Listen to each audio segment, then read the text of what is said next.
మాకు తెలిసిన వాళ్ళ అబ్బాయి ఇంజనీరింగ్లో జాయిన్ అవుతున్నారు.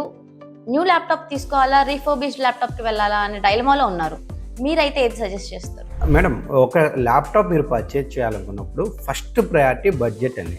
మన దగ్గర కనుక ఒక అప్రాక్సిమేట్లీ 1 lakh రూపీస్ మీరు కనుక ల్యాప్టాప్ స్పెండ్ చేయడానికి రెడీగా ఉన్నట్లయితే you can blindly go for the new laptop. Especially olden days, అంటే మేము ఇంజనీరింగ్ చదువుకునే రోజుల్లో ఈ refurbished laptops or used laptop concept మీద అంత అవేర్నెస్ లేక, ఒక ల్యాప్టాప్ ఎఫర్ట్ చేయగలిగే అమౌంట్ లేక, ఒక 4-5 కలిసి ఒక రూమ్ షేర్ చేసుకునే పీపుల్ ఎవరైతే 4 ఉంటారో ఆ 4 కలిసి ఒక ల్యాప్టాప్ పర్చేజ్ చేసుకొని దాన్నే షేర్ చేసేవాళ్ళు.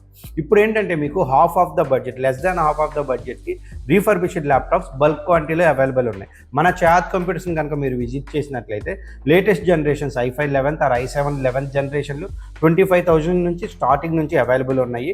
మీకు మంచి బడ్జెట్లో మంచి రీఫర్బిష్డ్ ల్యాప్టాప్తో పాటు 1 month రీప్లేస్మెంట్ వారంటీ కూడా చాత్ కంప్యూటర్స్ ప్రొవైడ్ చేయడం జరుగుతుంది. మనవి 2 branches ఉన్నాయండి, Guntur and Vijayawada. Thank you.